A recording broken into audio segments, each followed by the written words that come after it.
최악의 순간을 만든 건 바로 나였다.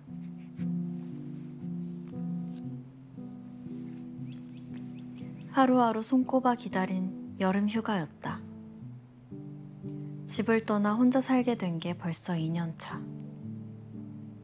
홀로서기의 자유로움은 언젠가부터 외로움으로 변해 있었고, 엄마에 대한 그리움이 수시로 울컥 올라오곤 했다. 내 앞에 무섭게 쌓여가는 낯선 일들에 겁없이 열정만으로 덤볐지만 그저 나를 태우고 또 태우던 나날들이었다. 나를 소진시키다 전소해버리고 겨우 한 줌에 나만 남은 것 같았을 때, 엄마. 젖먹이 아가가 엄마를 갈망하듯 그렇게 엄마가 보고 싶었다. 태어나 처음으로 엄마와 단둘이 여름 휴가를 떠나기로 했다. 작고 비천한 내 월급이 이런 쓸모가 있었다니. 엄마와 함께 묵을 숙소를 내 돈으로 계약하며 이 세상 최고의 효녀가 된 것만 같은 기분이었다.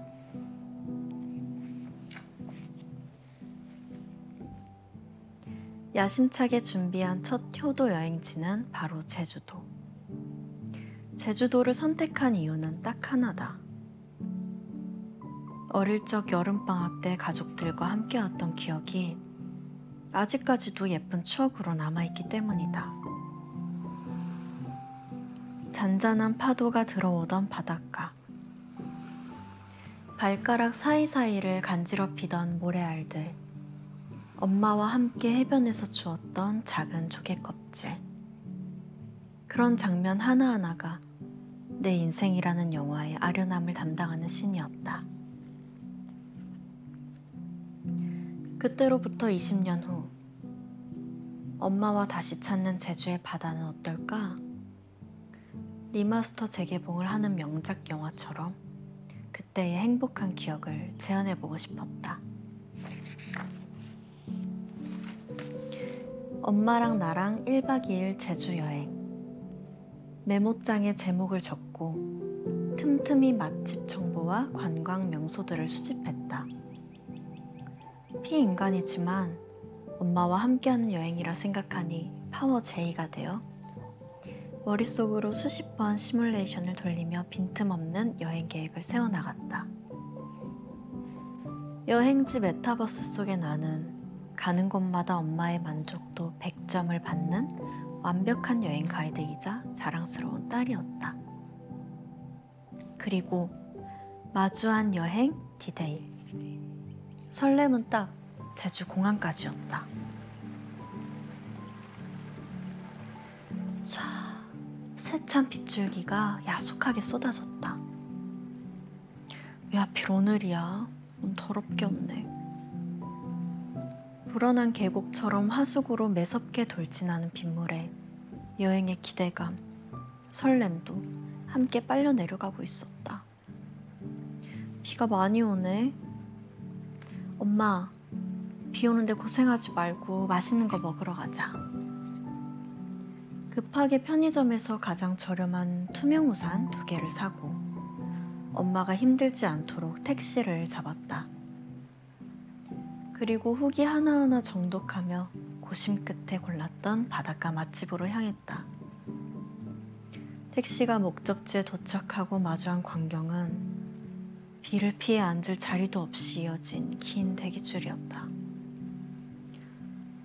진짜 되는 일이 없네.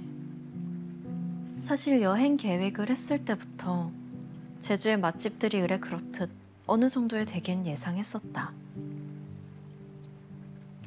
그래서 식당 바로 앞 바닷가에서 모래도 밟아보고 조개 껍질도 찾아보고 엄마랑 사이좋게 사진도 찍으며 기다림의 시간을 보내려 했었다.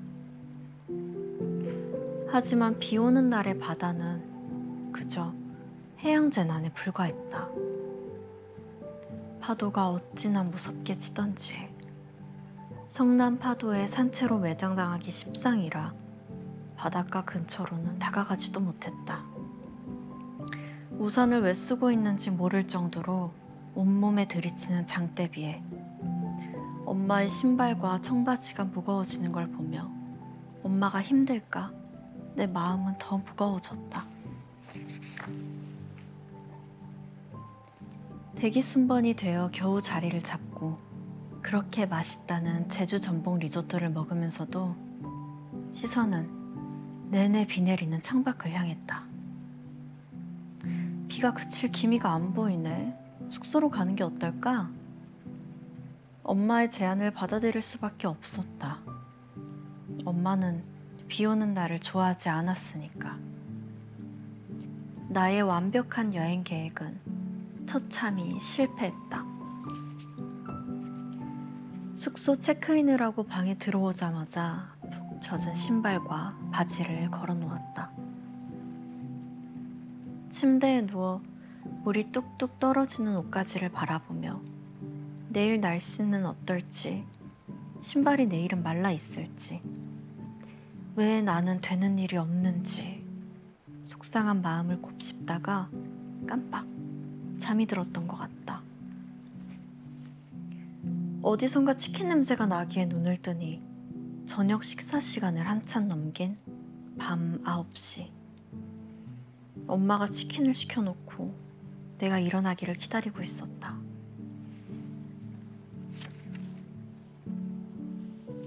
저녁에 나가서 회 먹으려고 그랬는데 왜 이거 시켰어? 비 많이 오는데 뭐하러 그래? 오늘 저녁엔 이거 먹고 푹 자자. 오늘 고생했으니까. 생애 첫 엄마랑 단둘이 하는 여행에 언제 어디서나 먹을 수 있는 치킨이라니. 가뜩이나 망한 여행에 얹힌 평범한 저녁 메뉴에 나는 더 짜증이 나는데 엄마가 말했다.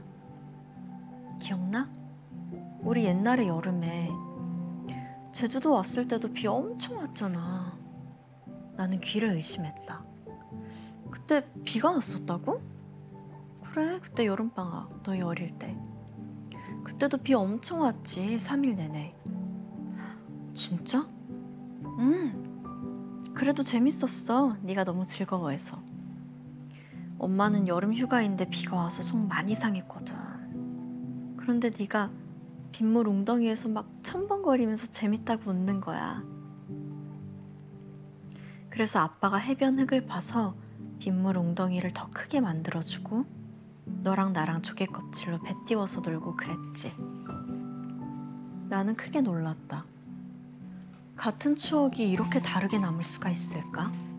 내가 기억하는 여름 휴가의 제주는 온통 맑음이었는데 그때의 행복한 기분이 내 기억에서 비를 지워버렸던 걸까? 근데 엄마 비 싫어하지 않나? 엄청 싫어하지. 근데 네가 좋아하니까 엄마도 신이 나가지고 나도 내가 그럴 줄 몰랐어.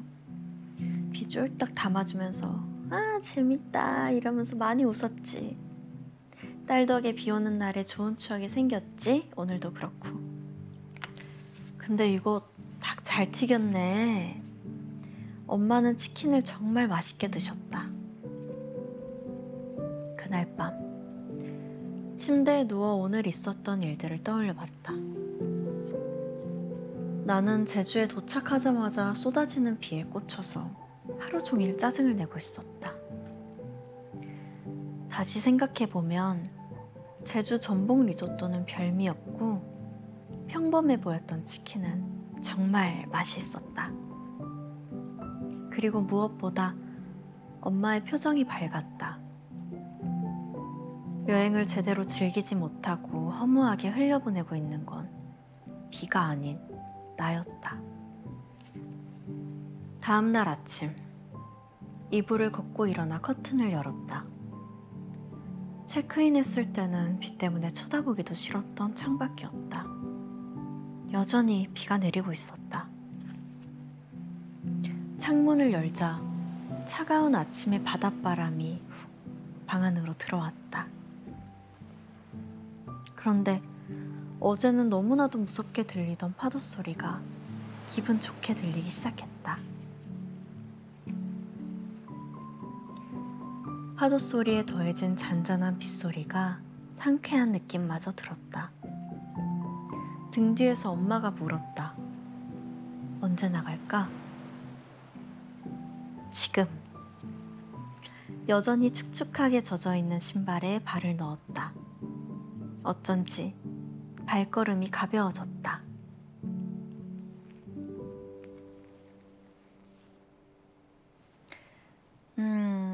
저도 부모님이랑 여행 다녔던 게 생각이 났는데요. 저는 엄청 어렸을 때부터 부모님이 여기저기 많이 데리고 다녔다고 해요. 너무 어렸을 땐 제가 기억이 안 나서 얘기를 많이 들었는데, 재밌었던 이야기는 한 번은 이제 아버지가 굉장히 높은 산을 가족들을 다 데리고 갔는데, 저랑 오빠는 이제 되게 어렸고, 저는 더 어렸고, 그리고 엄마도 막 체력이 좋은 게 아닌데, 아빠가 되게 활동적인 분이세요. 그래서 아빠는 내가 있는데 우리 가족들 다 갈 수 있어. 약간 이런 마음으로 되게 높은 데 올라갔다가 너무 힘들어서 더 올라가지도 못하고 더는 내려오지도 못하는 상황이 된 거예요. 그래서 그때 아빠가 엄마를 업고 저를 안고 오빠는 이렇게 손을 잡고 내려왔다고 합니다. 그 얘기도 되게 재밌었고, 그리고 제가 기억하고 있는 것 중에 되게 재밌었던 건 오빠랑 그 어버이날에 서프라이즈를 되게 많이 했던 것 같아요. 막 그 SNS에 보면 효도템 그런 유명한 것들 있잖아요. 그런 거 사서 이제 부모님이랑 막 게임도 하고 아니면 그런 그 지폐 이렇게 계속 나오는 그런 것도 만들어 보기도 하고.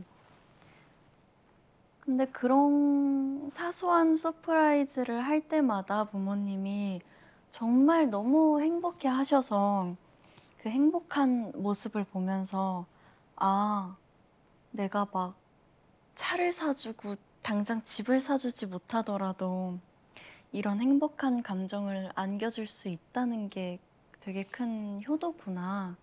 그런 생각을 했습니다. 근데 저도 엄마랑 단둘이 여행을 해본 적이 없어서 책 내용에 따라서 한번 제주도를 가볼까 생각하고 있습니다. 여러분, 부모님 건강하실 때 여행 많이 많이 다니세요. 안녕히 주무세요.